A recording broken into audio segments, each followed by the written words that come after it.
قرآن عظیم میں سورہ نساء کا ایک تذکرہ ملتا ہے۔ اللہ عز و جل یوں ارشاد فرماتا ہے، جو دنیا کا انعام چاہے تو اللہ ہی کے پاس دنیا و آخرت دونوں کا انعام ہے۔ جو دنیا کا انعام چاہے اور اللہ ہی سنتا دیکھتا ہے۔ ایک بات یاد رکھیں، اس سے ملتی جلتی آیت 25ویں پارے میں اللہ تعالیٰ یوں فرماتا ہے، من کان یرید حرث الآخرۃ نزد لہ فی حرثہ، جو ہم سے آخرت کی کھیتی مانگتا ہے ہم اس کی کھیتی میں اضافہ کرتے ہیں۔ ومن کان یرید حرث الدنیا نؤتہ منہا وما لہ فی الآخرۃ من نصیب، اور جو ہم سے دنیا کی کھیتی طلب کرتا ہے ہم اسے بھی دیتے ہیں لیکن آخرت میں اس کا کوئی حصہ نہیں رکھتے۔ کیا طلب کرنا چاہیے؟ اللہ عز و جل فرماتا ہے جس نے ہم سے آخرت مانگی ہم اس کی دنیا بھی دیں گے اور آخرت بھی دیں گے، اور جو صرف ہم سے دنیا طلب کیا تو اسے دنیا تو دی جائے گی لیکن آخرت میں اس کا کوئی حصہ نہیں ہوگا۔ ہم عموماً دیکھتے ہیں مانگنے میں ہم سب سے زیادہ کیا چیزیں مانگتے ہیں؟ تقریباً سب دنیا ہی ہم مانگتے ہیں۔ جو جو چیزیں ہم مانگتے ہیں کبھی حساب کر کے دیکھیں، دنیاوی چیزیں ہم مانگتے ہیں۔ اور قرآن کی صاف بات ہے، جو بھی دنیا مانگ رہا ہے اللہ تعالیٰ فرما رہا ہے میں اسے دوں گا لیکن آخرت میں اس کا حصہ نہیں رکھا جائے۔ صحیح طریقہ مانگنے کا تو اللہ تعالیٰ نے خود سکھایا ہے، ربنا آتنا فی الدنیا حسنہ وفی الآخرۃ حسنہ، اے ہمارے رب دنیا میں بھی ہمیں اچھائیاں عطا کر اور آخرت میں بھی اچھائیاں عطا کر۔ کبھی اونلی ون دنیا کی چیزیں طلب کرنا، صرف اور صرف دنیا طلب کرنا تو یہ مسلمان کو اور مومن کو زیب نہیں دیتا۔ مثال کے طور پر ہم اپنے کاروبار کی بھلائیاں چاہتے ہیں، کون نہیں چاہتا؟ دعا کریں کہ دکان اچھی چل جائے، دنیا ہی تو مانگا۔ آپ کہتے ہیں میرا گھر اچھا بن جائے، دنیا ہی تو مانگا۔ آپ یہ کہتے ہیں میرے پیسوں میں برکت ہو جائے، دعا کریں، دنیا ہی تو مانگا۔ اولاد نہیں ہے، اولاد کی دعا کر دیں، اولاد دنیا ہے۔ اچھی بیوی مل جائے، دنیا ہے۔ جائیداد مل جائے، دنیا ہے۔ یہ ساری چیزیں دنیا ہیں میرے عزیزوں۔ میں یہ نہیں کہتا کہ صرف دنیا مانگنا ناجائز ہے، بلکہ مانگ سکتے ہیں آپ۔ خود میرے آقا صلی اللہ علیہ وسلم نے فرمایا خیر متاع الدنیا المرأة الصالحہ، دنیا کا سب سے بہترین سامان اگر کچھ ہے دنیا میں سے تو وہ نیک بیوی ہے۔ تم مانگ سکتے ہو دنیا میں، لیکن صرف دنیا کے اوپر ڈیپینڈ رہ جانا اور آخرت کبھی نہ طلب کرنا یہ احمق آدمی کی علامت ہے، بے وقوف ہے۔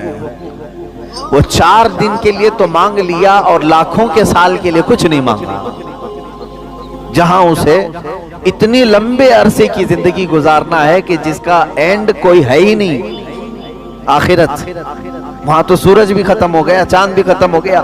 دن یہاں جو گنتے ہیں سورج کی وجہ سے گنتے ہیں، سورج ہی ختم ہو گئے، چاند ہی ختم ہو گئے، نہ دن ہو رہی ہے نہ رات۔ وہاں تو دنوں کا حساب بھی نہیں ہوگا، کتنے سال تک تمہیں رہنا ہے، اس کے لیے کبھی اتنا نہیں مانگا۔ یہ مختصر سی زندگی کے لیے مانگا جو آج ہے پتہ نہیں کل بھی چلی جا سکتی ہے۔ ہم نے تو دیکھا ہے کہ صبح بات کی ہیں اور شام میں ان کا لاشا قبرستان میں ملتا ہے، نہیں ہوتے؟ اچانک موتیں آئی، صبح ناشتہ کر کے نکلے ہوئے ہیں، شام میں ان کا جنازہ ان کے گھر سے نکلا ہوا ہے۔ کیا یہ حالات نہیں ہے؟ تو اس مختصر سی زندگی کے لیے ہم بہت مانگتے ہیں، دعا بھی کرتے ہیں۔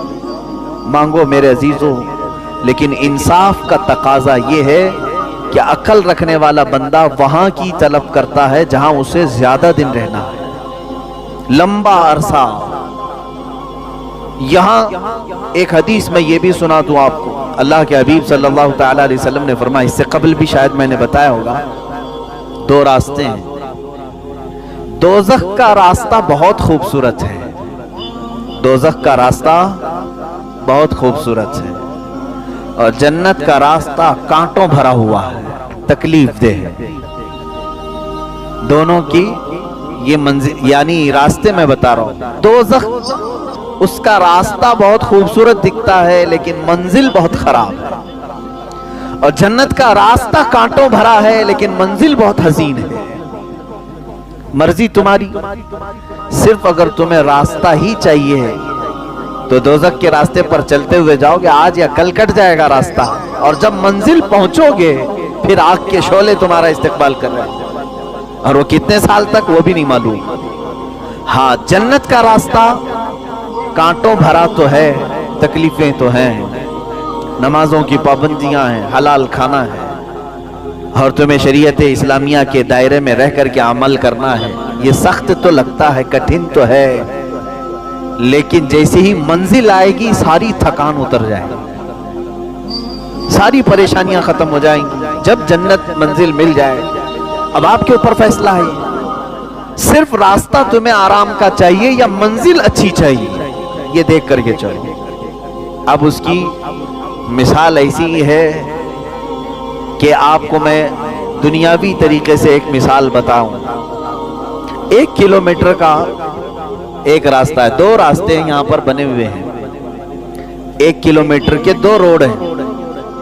ایک روڈ کنکریوں سے بھرا ہوا ہے، لیکن جہاں یہ روڈ اینڈ ہوتا ہے، ختم ہوتا ہے، ایک بہت ہی حسین باغیچہ ہے جس میں پھل ہیں، ندی ہیں، بہت ٹھنڈی ہوائیں ہیں، لیکن راستہ پورا کنکریوں سے بھرا ہوا ہے، 1 کلومیٹر چلنا ہے۔ ایک دوسرا راستہ ہے، بہت ہی اچھا راستہ ہے، کوئی کنکری نہیں، کوئی کانٹے نہیں، اچھا لگ رہا ہے، لیکن جہاں یہ ختم ہوتا ہے منزل بہت بھیانک ہے، وہاں سڑی ہوئی بدبوئیں آ رہی ہیں، کانٹے بکھرے ہوئے ہیں اور لاشیں ہیں، بدبو بھری ہوئی ہے۔ مجھے بتاؤ عقل رکھنے والا کون سا راستہ اختیار کرے؟ وہ کنکریوں بھرا راستہ چننے والا عقل مند ہے، اس لیے کہ چلنا ہی تو ہے 1 کلومیٹر، اس کے بعد تو حسین باغیچہ میرا استقبال کر رہا ہے۔ اور بے وقوف وہ بندہ ہے جو صرف راستے کو دیکھا کہ یہ حسین لگ رہا ہے، آرام کا لگ رہا ہے، چل پڑا، لیکن منزل بہت ہی بھیانک پا لیا۔ سیم یہی مثال جنت اور دوزخ کی ہے۔ وہی اللہ تعالیٰ فرماتا ہے قرآن پاک میں، جس نے صرف ہم سے دنیا مانگی ہم اس کو دنیا دے دیں گے۔ کفار و مشرکین کو اللہ دنیا دیتا ہے، تمہیں بھی دے گا، لیکن آخرت میں تمہارا حصہ نہیں رکھا جائے گا۔ اور جس نے ہم سے آخرت مانگی، اللہ فرماتا ہے اسے دنیا میں برتنے کو بھی دیا جائے گا اور آخرت میں بھی دیا جائے گا، تو فائدے میں یہی رہیں گے۔ اسی لیے ہمیشہ ایک دعا یہ کرو، میں بہترین دعا آپ کو بتاتا ہوں جو اولیاء کاملین کی سب سے بڑی دعا تھی۔ کیا مانگنا چاہیے زندگی میں کیا مانگنا چاہیے؟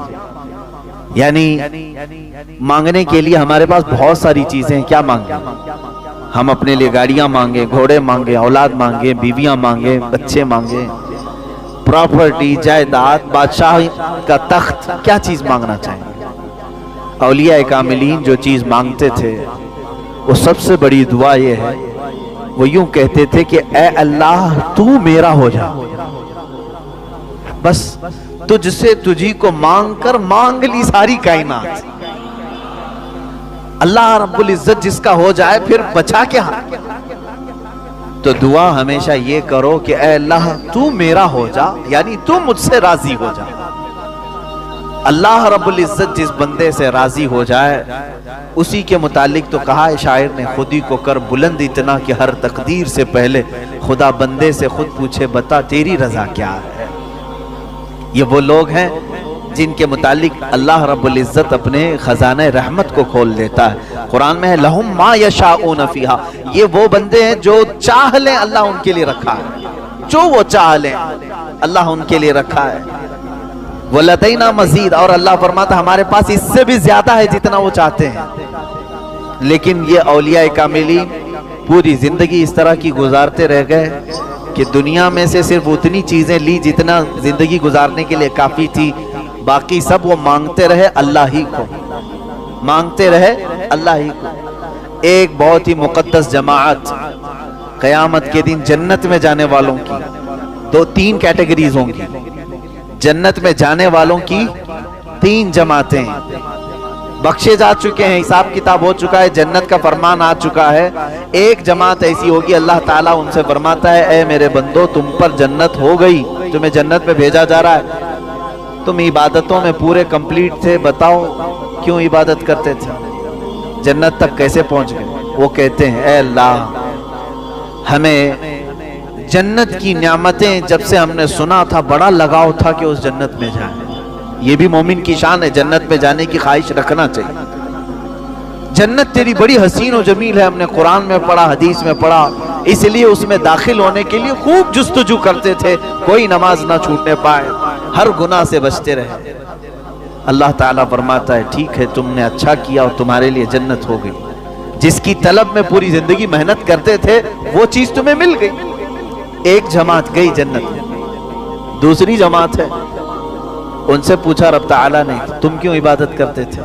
وہ کہتے مولا تیری دوزخ سے ڈر بہت لگتا تھا، ہم نے جب قرآن میں پڑھا یا حدیث سے سنا کہ دوزخ کے عذابات اتنے سخت ترین ہیں کہ اس کو بندہ نہیں سنبھال سکتا، تو ہمیں ڈر بہت لگتا تھا، اس ڈر کی وجہ سے ہم عبادتوں کی پابندی کرتے تھے اور کوئی گناہ ہونے نہیں دیتے تھے، نیکیاں کرتے رہے۔ اللہ تعالیٰ فرماتا ہے جاؤ میرے بندے، جہنم کے خوف سے تو تم عبادت گزار تو رہے، تمہارے لیے بھی جنت ہے۔ تیسری ایک جماعت تھی مخلصین کی جماعت، ان سے رب تعالیٰ فرماتا ہے تم کیوں عبادت کرتے تھے؟ تمہارے لیے بھی جنت کا پروانہ آج سنا دیا گیا، تم کیوں عبادت کرتے تھے؟ وہ کہتے ہیں اے مولا ہمیں نہ جنت کی خواہش تھی اور نہ ہمیں دوزخ کے متعلق کوئی فکر تھی، ہم تو صرف اس لیے عبادت کرتے تھے کہ تو ہم سے راضی ہو جا، ہم تجھ کو چاہتے تھے، تیرا فرمان تھا اور ہم اس پر عمل کرتے تھے، بس ہم جنت کی طلب میں یا دوزخ کے خوف سے نہیں، اے اللہ ہم خالص تیرے لیے کرتے تھے۔ رب تعالیٰ فرماتا ہے کہ اے بندو میں تم سے راضی ہو گیا، جاؤ جنت میں، لیکن وہ جنت میں نہیں جا رہے ہوں۔ ہائے کیسی جماعت ہوگی، جنت کا پروانہ سنا دیا گیا، وہ جنت میں نہیں جا رہے، وہ کہیں گے اے مولا اگر ہم جنت میں چلے گئے تو دوسرے ہم کو تانا ماریں گے کہ تم بھی جنت کے لیے ہی عبادت کرتے تھے، بولے کچھ اور ہو۔ رب تبارک و تعالیٰ فرماتا ہے میرے بندو میں تم سے راضی ہو گیا، تم میری رضا کے لیے کرتے تھے، میں راضی ہو گیا اور بدلے میں تمہیں جنت مل رہی ہے۔ وہ کہتے مولا بدلہ نہیں چاہیے، بس تو راضی ہو جا، بدلہ نہیں چاہیے، تو راضی ہو جا۔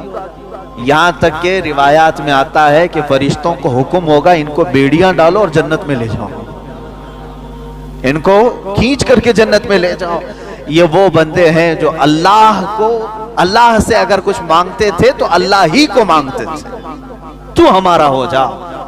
میرے عزیزو آج کے اس آیت کریمہ سے بھی یہی سیکھو کہ مانگنے کے لیے ہزاروں چیزیں تمہارے پاس ہیں، عقل مند بندہ وہ ہے جو اللہ سے اللہ ہی کو مانگ لے، اے اللہ تو میرا ہو جا۔ اور ہم نے بزرگان دین کی زندگیوں میں دیکھا ہے، بلکہ حدیث آپ کو میں بتا دوں، اللہ کے حبیب صلی اللہ تعالی علیہ وسلم نے ارشاد فرمایا من کان للہ کان اللہ لہ، جو اللہ کا ہو گیا اللہ اس کا ہو گیا۔ یہاں تک کہ حدیث قدسی ہے، یہ حدیث قدسی کہتے ہیں فرمان اللہ کا ہے، زبان نبی کونین کی ہے صلی اللہ علیہ وسلم، حضور صلی اللہ علیہ وسلم نے بیان کیا لیکن وہ کلمے اللہ کے۔ اس حدیث قدسی میں اللہ فرماتا ہے ایک بندہ مجھ سے قریب ہوتا ہے، قریب ہوتا ہے، اتنا قریب ہوتا ہے کہ میں اس کا ہاتھ بن جاتا ہوں جس سے وہ پکڑتا ہے۔ کون کہہ رہا ہے؟ اللہ عز و جل۔ رب تعالیٰ فرماتا ہے میں اس کی زبان بن جاتا ہوں جس سے وہ بولتا ہے، میں اس کے کان بن جاتا ہوں جس سے وہ سنتا ہے۔ اللہ تبارک و تعالیٰ یہ ارشاد فرما رہا ہے یہ حدیث قدسی میں۔ تو بندہ اپنے آپ کو اتنا قریب کرتا ہے، اتنا قریب کرتا ہے کہ اللہ رب العزت اس کے اعمال کو اپنا عمل فرما رہا ہے۔ بدر کے وہ صحابہ جب تیر چلا رہے تھے اور کفار و مشرکین کو تہس نہس کر رہے تھے، بعد میں آیتیں نازل ہوئی، اللہ تعالیٰ نے فرمایا وما رمیت اذ رمیت فلم تقتلوہم ولکن اللہ قتلہم۔ دو الگ الگ جگہ سے میں پڑھ رہا ہوں۔ حضور صلی اللہ علیہ وسلم سے رب تعالیٰ فرماتا ہے تیر جو چلایا وہ آپ نے نہیں اللہ نے چلایا، فلم تقتلوہم ولکن اللہ قتلہم، اے صحابہ تم نے نہیں قتل کیا، ہاتھ تمہارا تھا، اللہ نے قتل کیا۔ ان کے عمل کو اللہ اپنا عمل فرما رہا ہے۔ یہ وہ مقام ہے جس کی طلب ہر مسلمان کو ہونی چاہیے، ہر مومن کو ہونی چاہیے۔ اے اللہ مجھے اس مقام تک پہنچا دے جہاں میرا چلنا پھرنا ہر چیز تیری رضا کے مطابق ہو جائے۔ یہ کب ہوتا ہے؟ جب سچی طلب ہو. اور قرآن پاک میں اللہ فرماتا ہے من کان یرجو لقاء اللہ، جو اللہ تبارک و تعالیٰ سے ملاقات کی امید رکھتا ہے، یقین رکھتا ہے، اسے چاہیے کہ وہ نیک اعمال میں لگ جائے. فَلْيَعْمَلْ عَمَلًا صَالِحًا وَلَا يُشْرِكْ بِعِبَادَةِ رَبِّهِ أَحَدًا. وہ اللہ رب العزت کے ساتھ کسی دوسرے کو اپنا خدا شریک نہ ٹھہرائے اس کے ساتھ، اور اعمال صالحہ میں دن رات لگ جائے، جسے یہ امید ہے کہ وہ اپنے رب سے ملنا چاہے، اپنے مولا سے ملاقات کرنا چاہے. میرے عزیزو، اس آیت کا پورا خلاصہ میں یہ بتا رہا ہوں کہ دنیا میں اگر کچھ مانگو تو آخرت کی طویل زندگی میں اللہ کی رضا مانگو، اللہ کی رضا مانگو. ایک بزرگ ہیں حضرت امام حسن بصری رضی اللہ تعالیٰ، بڑی پتے کی بات ہے، اور ایک روایت حضرت رابعہ بصریہ رضی اللہ تعالیٰ عنہ ملتی ہے. ایک صاحب آئے اور ان سے کہا کہ ہمارے لیے دعا کر دیں. غالباً حضرت رابعہ سے کہا کیا دعا کروں؟ انہوں نے کہا کہ دعا کر دیں اللہ مجھ سے راضی ہو جائے. ابھی میں نے کہا نا، دعا تو یہی کرنا چاہیے، اللہ مجھ سے راضی ہو جائے. تو بھڑک گئی، کہا یہ دعا کروا رہے ہو مجھ سے اللہ تجھ سے راضی ہو جائے؟ میں دعا تو کروں گی، لیکن پہلے یہ بتا کیا تو بھی اللہ سے راضی ہے؟ کیا تو بھی اللہ سے راضی ہے؟ تو وہ ڈر گئے. انہوں نے کہا کہ ماں، بھلا بندہ بھی کوئی اللہ سے ناراض ہوتا ہے؟ کون ہے وہ؟ کس کی مجال ہے، کس کی جرت ہے کہ وہ اللہ سے ناراض ہے؟ انہوں نے کہا لاکھوں بندے ہیں. کہا کیسے؟ کہا یہ ناراضگی کی علامت نہیں ہے کہ جب وہ موسم گرمی کا دیتا ہے تو کہتے ہائے کیسی گرمی ہے، برداشت سے باہر ہو گئی، جبکہ وہ مولا کہہ رہا ہے میں کسی کو اس کی طاقت سے زیادہ کوئی چیز ڈالتا نہیں. اگر تم اس کی یہ تمام قدرت سے راضی ہوتے تو اس کے موسموں کی شکایت نہیں کرتے. ایک بزرگ چلتے پھرتے راستے میں انہوں نے صرف اتنا کہہ دیا تھا، بارش آ رہی تھی، ارے یہ کیسے بے موسم کی بارش آئی؟ کبھی ہوتا ہے گرمیوں کے دنوں میں بارش آئی. غیب سے انہیں ندا آئی کہ اے بندے، کیا اب تو فیصلہ کرے گا کہ بارش کب ہونا چاہیے اور کب نہیں ہونا چاہیے؟ وہ اتنا روئے کہ تقریباً 40 سال تک انہوں نے اپنا چہرہ آسمان کی طرف نہیں کیا. حقیقت میں میرے عزیزو، آج اللہ کی رضا ہم چاہ تو رہے، لیکن کبھی ہم نے یہ سوچا میں بھی اس کے ہر چیز سے راضی ہوں؟ وہ بندہ راضی ہے جو اس کی دی ہوئے انعامات پر بھی خوش ہے اور اس کے دی ہوئے مصیبتوں پر بھی خوش ہے. لیکن یہاں ہوتا نہیں ہے، بندہ مصیبتوں پر ناشکری کرتا ہے اور انعامات پر اسے بھول جاتا ہے. انعامات ملتے ہیں، خوشیاں آتی ہیں، کہتا میں نے کمایا، کبھی یہ نہیں کہتا ھذا من فضل ربی، یہ میرے رب کے فضل سے ہے. عزیزان گرامی، اللہ کی رضا مانگو، لیکن خود کو پہلے اللہ سے راضی کرو، یعنی اپنے آپ کے دل کو بھی راضی کرو کہ جو کچھ بھی دنیا میں ہوگا وہ میرے مولا کی مرضی سے ہوگا. خاص طور پر عورتوں میں یہ ناراضگی اللہ تبارک و تعالیٰ کے متعلق بہت ملتی ہے. تم ناراض ہوگے اللہ تعالیٰ سے تو اس کا کچھ نہیں بگاڑ سکو گے، تمہاری دنیا بھی تباہ ہے اور آخرت بھی تباہ ہے. تم بندے ہو، اللہ سے ناراض ہونا یہی نہیں کہ اس کو صرف گالیاں دینا، بلکہ بہت ساری چیزوں کو برداشت نہ کرنا یہ بھی اللہ سے ناراضگی کی علامت ہے. جو تمہارے ساتھ کسی کا انتقال ہوا تو کیا اللہ تعالیٰ نے تمہارے ساتھ ظلم کیا؟ تمہارے گھر میں کسی کی موت ہو گئی تو کیا اللہ کا ظلم ہے یہ؟ معاذ اللہ رب العالمین. لیکن کچھ لوگوں کی زبانوں سے یہ جملے نکل جاتے ہیں، کم سے کم اس گھر پر تو رحم کرنا چاہیے تھا، اس گھر پر تو رحم کرنا چاہیے. ایک بات یاد رکھیں، وہ قادر مطلق ہے، اس کے ہر فیصلے میں کوئی نہ کوئی حکمت ضرور ہے. وہ کس کی موت کب لکھا ہے جبھی ہوتی ہے. یہاں تک کہ فرشتوں میں سے بھی مقرب فرشتوں کو بھی یہ اختیار نہیں ہے کہ اس کے دیے ہوئے وقت سے ایک آن پہلے یا بعد کو ٹال سکیں یا پہل کر سکیں. وہ اللہ رب العزت کی حکمتوں میں سے. بندے مومن کو یہ چاہیے کہ ہر کام پر اس سے راضی رہے، اس کے بعد اس کی رضا کا سوال کرے. بات صحیح ہے؟ پہلے خود راضی ہو اللہ کے ہر حکمت سے اور اس کے بعد سوال کرے اے اللہ تو بھی مجھ سے راضی ہو جا. تب بات دونوں برابر کہلائے گی۔ تم تو ناراض ہو اس سے، تم اس کے بہت سارے کاموں سے اپنی رضا ظاہر نہیں کرتے ہو، اور پھر اس سے دعا یہ کرتے ہو کہ اللہ تو مجھ سے راضی ہو جا۔ رب تبارک و تعالیٰ اگر یہ فرما دے کہ اے بندے کیا تو بھی راضی ہے اپنی زندگی میں؟ ہاں تو کہہ دو کہ زبان سے، لیکن عمل تمہاری شکایت کر رہا ہوگا۔ بیماریوں میں میں سب کو بتا دیتا ہوں، اچھائیوں میں کسی کو نہیں بولتا۔ دکان 100 دن چلایا، 99 دن فائدہ رہا، ایک دن نقصان ہوا، وہ نقصان کے دن کئی لوگوں کو شکایت تو کر دے گا، فائدہ جتنے دن ہوا تھا وہ سب کو نہیں بتائے گا۔ ارے نہ بتاؤ، نظر لگ جائے گی۔ انعامات کو تو تم نے بتایا نہیں، خسارے کو سب کے سامنے ذکر کیا۔ صحت کا تو کبھی اعلان نہیں کیا کہ میں بہت ہٹا کٹا ہوں، صحت مند ہوں، اللہ کا فضل ہے، لیکن بیماری کو سب کے سامنے ذکر کیا۔ اللہ کی رضا یہ ہے جو قرآن پاک کی آیت یہ بتاتی ہے، انا للہ و انا الیہ راجعون، بے شک ہم اللہ کے لیے ہیں دنیا میں اور اللہ ہی کی طرف لوٹنے والے۔